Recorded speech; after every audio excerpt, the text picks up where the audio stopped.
Have you ever felt the pressure? The whispers from family, the subtle digs from friends, the movies and songs all preach the same thing. You're not complete until you find someone.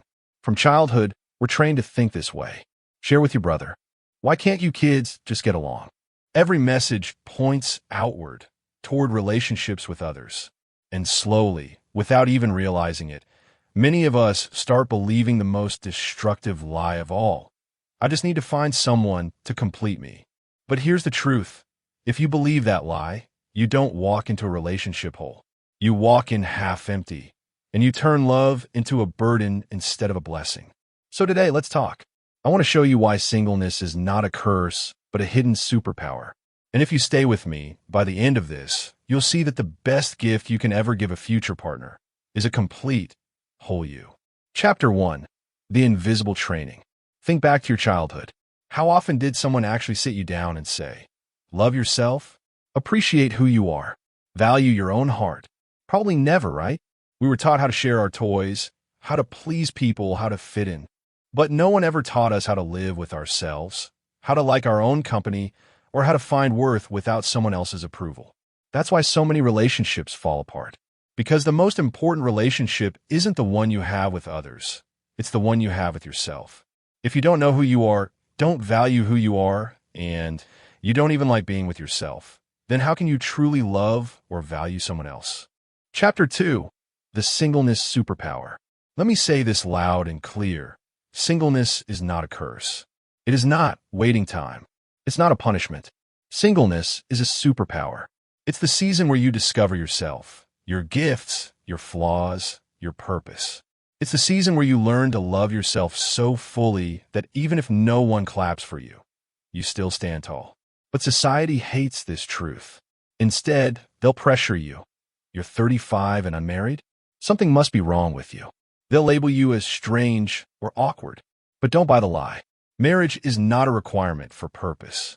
Some people, in fact, lose their way entirely because they marry the wrong person. Marriage is powerful, but if you walk into it broken, it magnifies the brokenness. So instead of rushing to get married, ask yourself, am I whole enough to share my life? Or am I just looking for someone to fix me? Before we discuss the third point, please support me by liking this video and subscribing to this channel. This way, I get to help more people make better marital decisions. Chapter 3. The Violent Act of Divorce. Now, let's talk about something heavy, divorce. God said, I hate divorce. Not because he hates divorced people, but because he knows what it does to us. Here's the picture.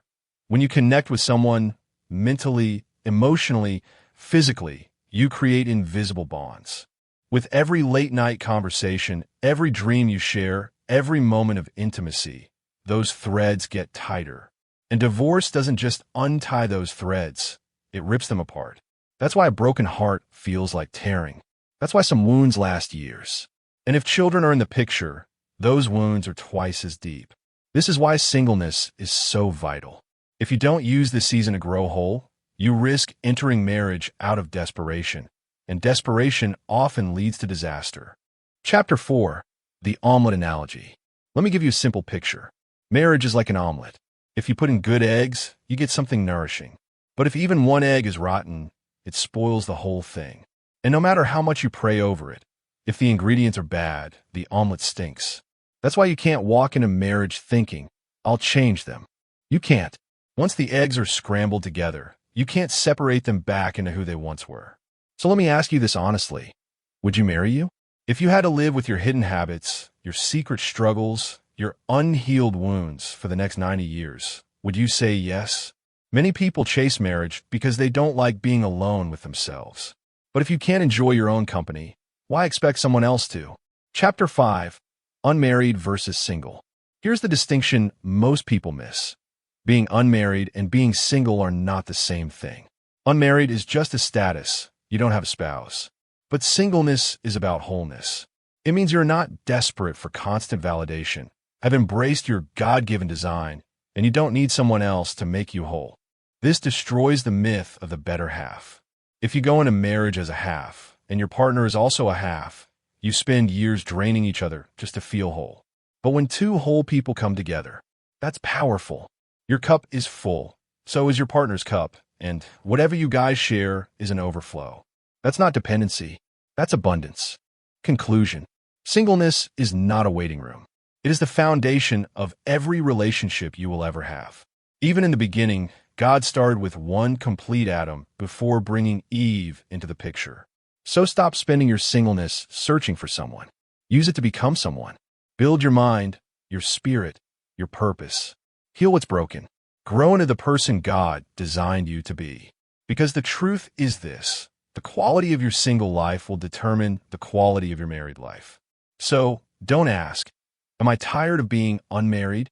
The real question is, am I whole enough to share my life? And here's the irony.